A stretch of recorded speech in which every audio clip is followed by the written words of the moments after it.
ಇನ್ನು ಮಲೆನಾಡು ಕರಾವಳಿ ಭಾಗದಲ್ಲೂ ಕೂಡ ಮುಂಗಾರು ಆರ್ಭಟ ಜೋರಾಗಿದೆ. ಶೃಂಗೇರಿಯ ತುಂಗಾ ನದಿ ತಟದಲ್ಲಿ ಮತ್ತೆ ನೆರೆ ಭೀತಿ ಉಂಟಾಗಿದೆ. ಪಟ್ಟಣದ ಪ್ಯಾರಲಲ್ ರಸ್ತೆ ಮುಳುಗಡೆ ಆಗುವ ಆತಂಕ ಎದುರಾಗಿದೆ. ಕಳೆದ 4-5 ದಿನಗಳಿಂದ ಉಕ್ಕಿ ಹರಿತಾ ಇದೆ ತುಂಗೆ. ಮಲೆನಾಡು ಕರಾವಳಿ ಭಾಗದಲ್ಲಿ ಕೂಡ ಮುಂಗಾರು ಆರ್ಭಟ ಈಗ ಜೋರಾಗಿರತಕ್ಕಂಥದ್ದು. ಶೃಂಗೇರಿಯ ತುಂಗಾ ನದಿ ತಟದಲ್ಲಿ ಮತ್ತೆ ನೆರೆ ಭೀತಿ ಉಂಟಾಗಿದೆ. ಪಟ್ಟಣದ ಪ್ಯಾರಲರ್ ರಸ್ತೆ ಕಂಪ್ಲೀಟ್ ಆಗಿ ಮುಳುಗಡೆ ಆಗಿದೆ ಅನ್ನೋದು ಗೊತ್ತಾಗ್ತದೆ. ದೃಶ್ಯದಲ್ಲಿ ಗಮನಿಸ್ತಾ ಇದ್ದೀರಿ ನೋಡಿ.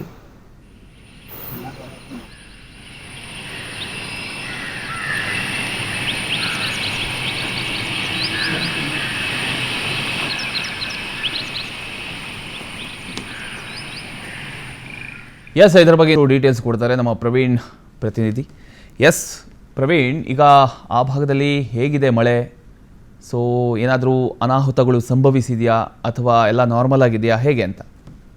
ಪ್ರಮೋದ್, ಇಷ್ಟು ದಿನ ಕಳೆದ ತಿಂಗಳಷ್ಟೇ ಏನೋ ಮಳೆ ಇಲ್ಲದೆ ದೇವರಿಗೆ ಪ್ರಾರ್ಥನೆಯನ್ನ ಮಾಡ್ತಿದ್ರು. ಆದ್ರೆ ಈಗ ಚಿಕ್ಕಮಗಳೂರಿನ ಮಲೆನಾಡು, ಅದರಲ್ಲೂ ಕೂಡ ಪ್ರಮುಖವಾಗಿ ಶೃಂಗೇರಿ ಭಾಗದಲ್ಲಿ ಬೀಳ್ತಿರುವಂತ ಮಳೆ ನೋಡಿದ್ರೆ ಮಳೆ ನಿಲ್ಸಪ್ಪ ಅಂತ ದೇವರಿಗೆ ಮತ್ತೆ ಬೇಡ್ಕೊಳ್ಳುವಂತ ಸ್ಥಿತಿ ನಿರ್ಮಾಣ ಆಗಿರುವಂತದ್ದು. ಕಳಸಾ ತಾಲೂಕಿನ ಕುದುರೆಮುಖ ವ್ಯಾಪ್ತಿಯ ಬಸರಿಕಲ್ ವ್ಯಾಪ್ತಿಯಲ್ಲಿ ಏನೋ ಗುಡ್ಡ ಕುಸಿದ್ದು ಸುಮಾರು 1 ಎಕರೆಗೂ ಹೆಚ್ಚು ತೋಟ ಸರ್ವನಾಶ ಆಗಿರುವಂತದ್ದು. ರೈತರು ಕೂಡ ಕಣ್ಣೀರನ್ನ ಹಾಕ್ತಿದ್ದಾರೆ.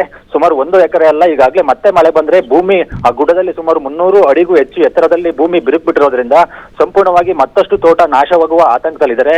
ಇತ್ತ ಶೃಂಗೇರಿಯಲ್ಲೂ ಕೂಡ ಭಾರಿ ಮಳೆಯಿಂದಾಗಿ ಕಳೆದ 3 ದಿನಗಳಿಂದ ಸಂಪೂರ್ಣ ಗಾಂಧಿ ಮೈದಾನ ಆವೃತವಾಗಿತ್ತು.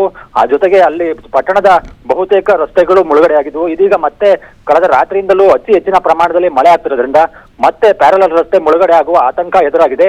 ಚಿಕ್ಕಮಗಳೂರಿನ ಎಲ್ಲ ನದಿಗಳು ಕೂಡ ತುಂಬಿ ಇರುತ್ತಿರೋದ್ರಿಂದ ಚಿಕ್ಕಮಗಳೂರು ಜಿಲ್ಲಾಡಳಿತವು ಕೂಡ ನದಿ ಪಾತ್ರಗಳಿಗೆ ಹೋಗಬಾರದಂತೆ ಈಗಾಗಲೇ ಸೂಚನೆ ನೀಡಿರುವಂತದ್ದು. ಪ್ರಮೋದ್, ಥ್ಯಾಂಕ್ ಯು ನಿಮ್ಮದ ಮಾಹಿತಿಗಾಗಿ ಪ್ರವೀಣ್.